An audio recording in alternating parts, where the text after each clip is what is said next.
മുസ്ലിമീങ്ങളെ, ചോദിക്കട്ടെ, അല്ലാഹുവിന്റെ റസൂലിന്റെ പേരിൽ പച്ചക്കള്ളം, അതിന്റെ പുറമെ എന്തിനാണോ തീവ്രവാദം എന്ന് പറയുന്നത്? ഒരു രാജ്യത്ത് വ്യവസ്ഥാപിതമായ ഭരണം നടക്കുമ്പോ ആ ഭരണത്തിന്റെ നിയമങ്ങൾ അംഗീകരിക്കാതെ, അവിടെയുള്ള നിയമപാലകന്മാരെ അംഗീകരിക്കാതെ, കോടതിയെ വകവെക്കാതെ സ്വയം നിയമം കയ്യിലെടുക്കുന്നതിന്റെ പേരല്ലേ തീവ്രവാദം? ഈ തീവ്രവാദമല്ലേ നിങ്ങൾ ഇവിടെ നടത്തിയത്? ഈ തീവ്രവാദത്തിനെതിരെ ശബ്ദിച്ചതിന്റെ പേരിലല്ലേ ഉസ്മാൻ റളിയല്ലാഹുവിന്റെ തലവെട്ടിപ്പോയത്? ഞാനിത് പറയുമ്പോ നിങ്ങൾക്ക് ചിലപ്പോ ഞങ്ങളെ ഇമാമിങ്ങളെ പലരെയും നിങ്ങൾ കൊന്നിട്ടുണ്ട്, വിഷം കൊടുത്ത് കൊന്നിട്ടുണ്ട്, വിഷം കുത്തിയിട്ട് കൊന്നിട്ടുണ്ട്. ഉസ്മാൻ റളിയല്ലാഹു അൻഹുവിനെ തീവ്രവാദികൾ തലവെട്ടി കൊന്നിട്ടുണ്ട്. ഇതുപോലെ പേരോടിനെ വകവരുത്താമെന്ന് തോന്നുന്നുണ്ടോ? എനിക്ക് ഷഹീദായി മരിക്കാമല്ലോ. ഞാനൊരു കാര്യം നിങ്ങളോട് പറയട്ടെ, ബഹുമാനപ്പെട്ട ഉസ്മാൻ ഇബ്നു അഫ്ഫാൻ റളിയല്ലാഹു അൻഹു എന്തിനാണ് കൊല്ലപ്പെട്ടത്? തീവ്രവാദത്തെ അനുകൂലിക്കാഞ്ഞിട്ടല്ലേ? ഉസ്മാൻ റളിയല്ലാഹുവിന്റെ പേരിൽ നിങ്ങളിപ്പോൾ അല്ലാഹുവിന്റെ റസൂലിന്റെ പേരിൽ കള്ളം പറയും പോലെ ഒരു കള്ളക്കത്തുണ്ടാക്കി. ആ കള്ളക്കത്ത് ഒരടിമ കൊണ്ടുപോയി, അടിമയെ വഴിച്ചെന്ന് പിടിച്ചുകൊണ്ട് നോക്കുമ്പോൾ ഉസ്മാൻ റളിയല്ലാഹു എഴുതിയ പോലത്തെ കത്ത്. സംഗതി ഉസ്മാൻ റളിയല്ലാഹു അല്ല, ഉസ്മാൻ റളിയല്ലാഹു അല്ല. അത് കൊണ്ടുവന്ന് ഉസ്മാൻ റളിയല്ലാഹു ചോദിച്ചപ്പോ സത്യം ചെയ്തുകൊണ്ട് പറഞ്ഞു, ഞാൻ അങ്ങനെ കത്ത് എഴുതിയിട്ടില്ല. അബൂബക്കർ റളിയല്ലാഹുവിന്റെ മകനെ കൊല്ലാനാ കത്ത്, ഞാൻ അങ്ങനെ കത്ത് എഴുതിയിട്ടില്ല, വല്ലാഹി എഴുതിയിട്ടില്ല. അപ്പൊ പിന്നെ ആരതാ കയ്യസരം? കയ്യസരം മർവാന്റെ കയ്യസര. മർവാന്റെ കയ്യസരം. മർവാൻ എവിടെ? മർവാൻ ഉസ്മാൻ റളിയല്ലാഹുവിന്റെ വീട്ടിലുണ്ട്. എന്നാ മർവാൻ ഇറക്കും, അത് കൈകാര്യം ചെയ്യട്ടെ. ഉസ്മാൻ റളിയല്ലാഹു സമ്മതിച്ചില്ല. എന്തേ?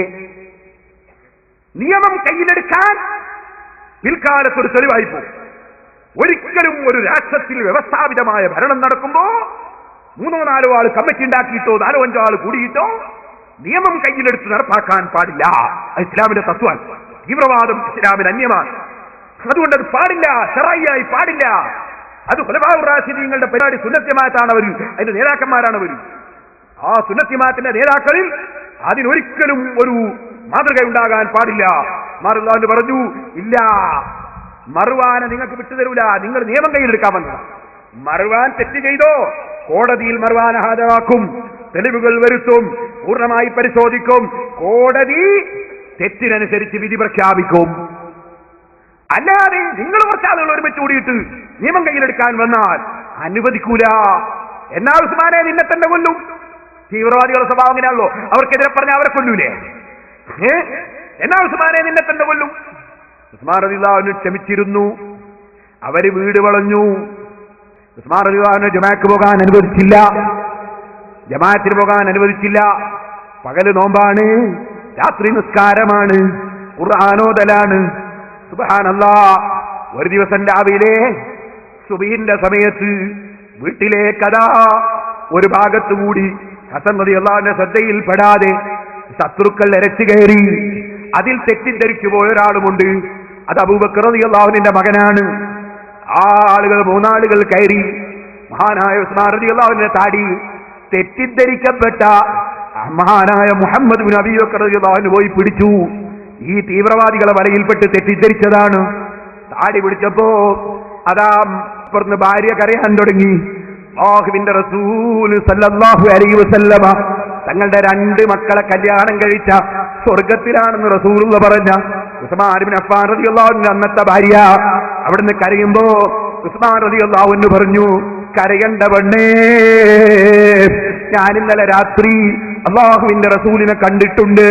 റസൂലുള്ള എന്നോട് പറഞ്ഞിട്ടുണ്ട്, ഉസ്മാനേ, നാളത്തെ നോമ്പ് തുറ നമ്മളെ കൂടെയാണ് കേട്ടോ. അത് അല്ലാഹുവിന്റെ റസൂല് പറഞ്ഞിട്ടുണ്ട്. അതുകൊണ്ട് നോമ്പ് തുറക്കാൻ എവിടെ എത്തണം? സുബ്ഹാനല്ലാഹ്. പക്ഷേ തെറ്റിദ്ധരിച്ചു പോയവരുടെ തെറ്റിദ്ധാരണ തിരുത്തൽ സുന്നത്ത് ജമാഅത്തിന്റെ നേതാക്കളുടെ ബാധ്യതയാണ്. അതുകൊണ്ട് അതിനെന്താ വേണ്ടത്? അതിന് വേണ്ട പല പരിപാടികളുമുണ്ട്. അതിൽപ്പെട്ട ഒന്നാണ് മഹാന്മാരെ മദ്ഹ് പറയൽ. മഹാന്മാരെ മദ്ഹ് പറഞ്ഞാൽ റഹ്മത്തിറങ്ങും. ഇമാം നവവി ശറഹ് മുസ്ലിമിൽ അത് പറയുന്നുണ്ട്. അപ്പൊ മഹാന്മാരെ മദ്ഹ് പറഞ്ഞാൽ, മൗലിദ് ഓതിയാൽ, അതേ മാല ചൊല്ലിയാൽ റഹ്മത്തിറങ്ങും, അത് ചൊല്ലാതിരുന്നാലോ റഹ്മത്ത് ഉയർന്നു പോകും. അതല്ലേ മുസ്ലിമീങ്ങളെ റഹ്മത്തും ബർക്കത്തും ഒക്കെ മാല ചുരുങ്ങുന്നതിനനുസരിച്ച്, മൗലിദ് ചുരുങ്ങുന്നതിനനുസരിച്ച് കുറഞ്ഞു പോകുന്നില്ലേ? ഇരിക്കട്ടെ, ബഹുമാനപ്പെട്ട ഉസ്മാൻ റളിയല്ലാഹു അൻഹു ഇവരുടെ മനസ്സിൽ റഹ്മത്തിറങ്ങാൻ വേണ്ടി എന്താ ചെയ്തത് എന്നറിയോ? മുൻഗാമിയായ മഹാനായ സിദ്ദീഖ് റളിയല്ലാഹു അൻഹുവിന്റെ മദ്ഹ് പറഞ്ഞു.